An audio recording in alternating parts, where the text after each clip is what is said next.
السلام علیکم ناظرین د نن ورځ تازه ترین ویلاګ سره زم اجاز یوسفزی کتونکو په نننی ویلاګ کې به زه دوه اهم ترین موضوعات ډسکس کوم. د ټولو نه اول اډیاله جیل کې د عمران خان سره د تحریک انصاف د وکلاو د ټیم ملاقات شوی دی. په دې ملاقات کې کومې خبرې ډسکس شوې دي؟ په ماینز اینډ منرل بل باندې د عمران خان څه موقف دی او دغه رنګ د اسټابلیشمنټ سره چې کوم مجوزه مذاکرات کیدونکي دي په هغې باندې هم د عمران خان موقف مخې ته راغلی دی. دویمه موضوع زما سره اهم ترین دا چې د پاکستان او افغانستان ترمنځ چې کومه د بد اعتمادۍ هغه واوره ده هغه په ویلو کېدو باندې ده او د دواړو هیوادونو ترمنځ اعلی سطحي مذاکرات د نن نه شروع کیدونکي دي. کتونکو د پروګرام باقاعده آغاز نه وړاندې تاسو ته درخواست کوم چې زما د یوټیوب چینل تاسو سبسکرایب کړئ، د ویډیو لایک کړئ او په کمنټ باکس کې خپل قیمتي تاثرات ولیکئ چې ماته پته لګي چې ستاسو په دې موضوعاتو باندې تاثرات څه دي. کتونکو د پروګرام باقاعده آغاز به کوم چې د عمران خان سره د تحریک انصاف د وکیلانو اهم ترین ټیم ملاقات کړی دی. د دې اندرونی کهانی به زه تاسو ته بیانوم. کتونکو تیر ورځ سلمان اکرم راجا د دې ملاقات لپاره د 5 یا 6 کسانو د نومونو چې کوم فهرست جاری کړو، په کې سلمان اکرم راجا او په کې نیاز الله نیازی، نعیم خیدر پنجوت او په دې کې برسټر ګوهر او دغه رنګ یو شمېر نور د تحریک انصاف مشران په دې کې شامل وو. خو نن په دې ملاقات کې د تحریک انصاف صرف 2 مشرانو ته د ملاقات اجازت ورکړی شو. په کې سلمان صفدر راجا څوک چې د سلمان صفدر څوک چې د عمران خان وکیل دی او دغه رنګ د تحریک انصاف چیرمن برسټر ګوهر او تقریبا 4-5 یو غیر نامانوس کسانو د هغوی نومونه هم نو شامل شوي په دغه لیست کې. بیا هم د هغوی د عمران خان سره ملاقات وکړی شو او د 2 اهم ترین کسانو یعنی د نعیم حیدر پنجوتا څوک چې د عمران خان ترجمان دی او دغه رنګ د سلمان اکرم راجا څوک چې د تحریک انصاف جنرال سیکرټري دی د هغوی ملاقات ونه شو. بهرحال زه به راځم چې د سلمان اکرم راجا ملاقات خو ځکه دوی نه کول غواړي چې سلمان اکرم راجا به په صحیح طریقې سره عمران خان بریف کړي. خو همدغه وجه ده چې د هغه ملاقات ونه کړی شو، بلکې دا دریم ځل دی چې د هغه ملاقات نه کیږي، هغه اډیاله جیله پورې لاړ شي او د هغه ته د ملاقات اجازت ورنه کړل شي. کتونکو زه به راځم عمران خان په دې کې تقریبا 15 خبرې ډسکس کړي دي، خو په کې اهم ترین 3 خبرې دي. په کې ماینز اینډ منرل بل کوم چې د خیبر پښتونخوا اسمبلی ته وړاندې شوی دی، صوبایي کابینې د دې اجازت هم ورکړی دی.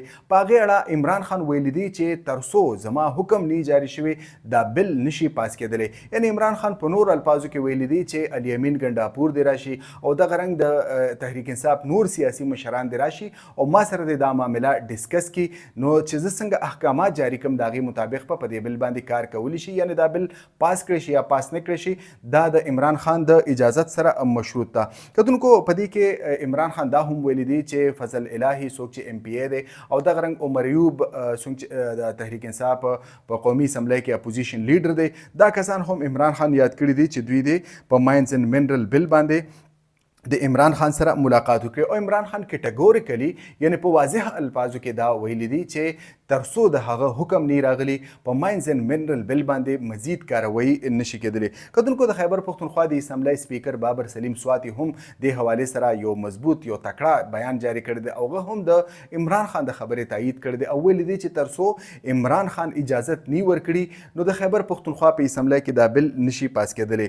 دویمه خبره د عمران خان د دغه وکیلانو سره د اسټابلیشمنټ سره یا د حکومت سره چې کوم مذاکرات دي په دې اړه هم چې کوم دی د وکیلانو د ټیم سره عمران خان خپل نظر شریک کړی دی او ویلي دی چې هغه د هیڅ چا سره مذاکرات کول نه غواړي د خپل ډیل لپاره، یعنی د ډیل لپاره هغه چاته هم مذاکرات اجازت نه دی ورکړی او نه چاته د مذاکراتو اختیار ورکړی دی.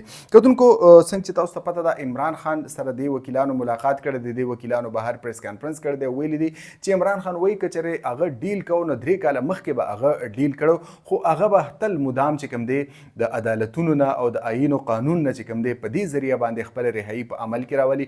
اگر چې دا مونږ ته په ظاهره داسې مونږ ته نه ښکاري چې ګنې د عدالت یا د آیین او قانون په ذریعه د عمران خان رهایی په عمل کې راشي او عمران خان بیا هم د ملک د آیین او د قانون سره ځان تړلی دی او وایي چې په دې باندې هغه یقین لري او د دې په ذریعه به هغه د جیل نه واپس وځي. کتونکو دې بیان سره د عمران خان دې بیان سره هغه تیریز هم سر خوړلی دی چې له مخې دا به ویل کېدل چې اعظم سواتی ته د اسټابلیشمنټ سره د مذاکراتو لپاره اجازت ورکړی دی یا بیرسټر صاحب ته یا علي امین ګنډاپور ته کله چې تیره پیره هغوی ملاقات وکړو نو په میډیا کې دا خبرونه راغلل چې ګني علي امین ګنډاپور او بیرسټر ګوهر ته علي امین ګنډاپور او بیرسټر صاحب ته د اسټابلیشمنټ سره د مذاکراتو خان صاحب اجازت ورکړی دی. خان صاحب په باقاعده توګه ویلي دی چې دې کسانو ته یعنی هیڅ چاته هغه د مذاکراتو اجازت نه دی ورکړی.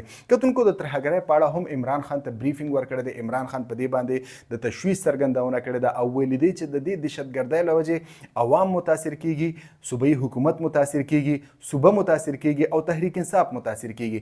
دې لړ کې د څه نه څه ضروري اقدامات پورته کړي شي.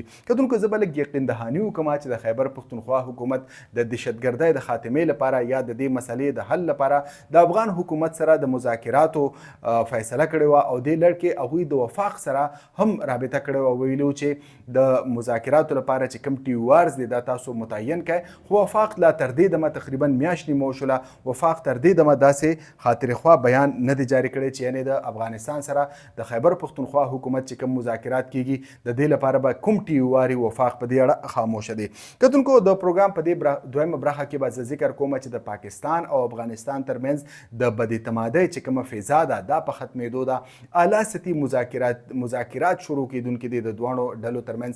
سبا له د جوائنټ کوارډینیشن کونسل اجلاس کېږي په کابل کې، پای کې د پاکستان د وفد مشري د افغانستان لپاره خصوصي نماینده محمد صادق خان کوي. دغه رنګ سکیورټي چارواکي هم په دې کې ګډون کوي.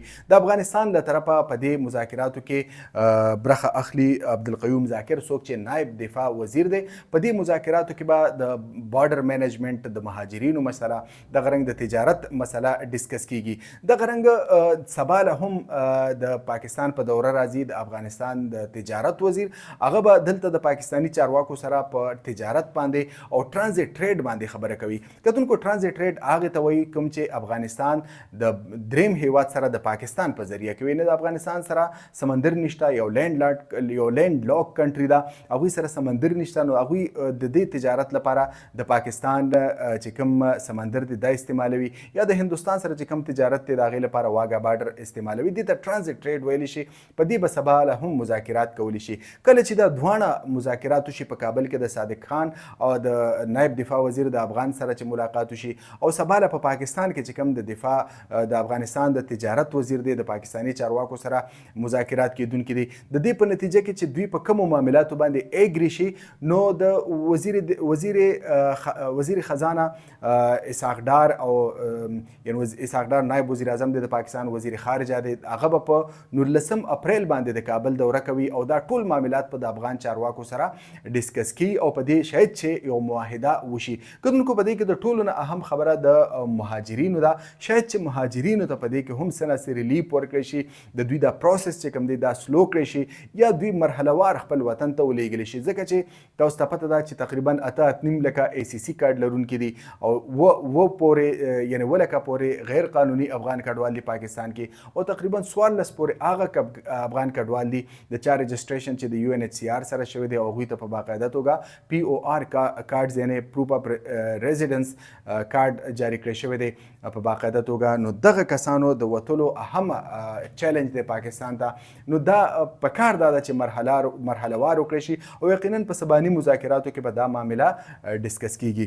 کتونکو د دې نه علاوه زه به لږ ذکر وکړم چې اخیری خبره به زه وکړم چې د دواړو هیوادونو چې کوم د یو بل نه رغېدن نه کیږي، د دواړو هیوادونو یو بل سره بارډرې دي، دواړو طرف ته مسلمانان دي، کلچر تقریبا یو دی، تجارتي او خوی بوی تقریبا یو دی. نو پکار دا ده چې د دوی خپل منځي مسایل چې کوم دي که د حکومتونو په سطح باندې وي که د ولسونو په سطح باندې وي دا د مذاکراتو د لارې حل کړی شي. ځکه چې په بارډر باندې که جنګ جګړه کیږي یا د دې طرفه څه سټرایک کیږي نو د دې بس داسې خاطرخوا نتایج مخې ته رانشي.